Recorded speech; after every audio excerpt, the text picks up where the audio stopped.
शादी का मंडप फूलों से सजा हुआ था। हर तरफ रोशनी, शहनाइयों की आवाज और मेहमानों की हलचल थी। लेकिन इस चमक दमक के बीच अनु का दिल किसी भारी पत्थर की तरह डूबा हुआ था।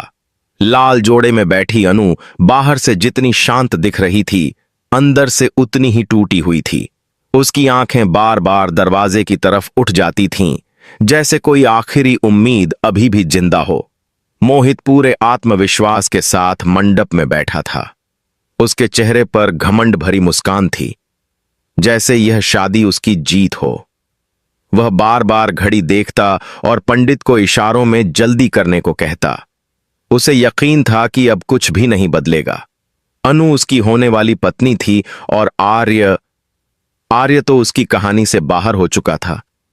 लेकिन आर्य वहीं मौजूद था, भीड़ में खड़ा, सब कुछ देखते हुए। उसकी आंखों में दर्द था, मगर चेहरे पर अजीब सी शांति भी। वह जानता था कि अनु यह शादी दिल से नहीं कर रही, लेकिन वह उसे रोक भी नहीं पा रहा था। हर मंत्र के साथ उसका दिल टूटता जा रहा था। जैसे जैसे फेरों का समय पास आ रहा था, अनु की सांसें तेज होती जा रही थीं। मोहित ने हल्के से उसका हाथ पकड़ने की कोशिश की, लेकिन अनु का शरीर सिहर उठा। उसकी आंखों में अचानक बीते सारे जख्म घूम गए। मोहित का झूठ, उसका स्वार्थ और वह पल जब उसने आर्य की सच्चाई छुपाई थी।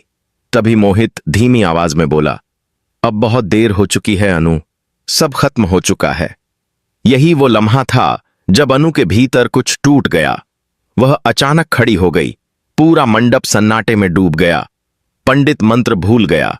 मेहमान एक दूसरे को देखने लगे। मोहित हैरान होकर बोला, अनु, ये क्या कर रही हो? अनु की आंखों में आंसू थे, लेकिन आवाज में आग। खत्म? नहीं मोहित, आज सब शुरू होगा। अगले ही पल अनु का हाथ उठा और जोरदार थप्पड़ मोहित के चेहरे पर पड़ा। थप्पाक! आवाज पूरे हॉल में गूंज गई। मोहित हक्का बक्का रह गया।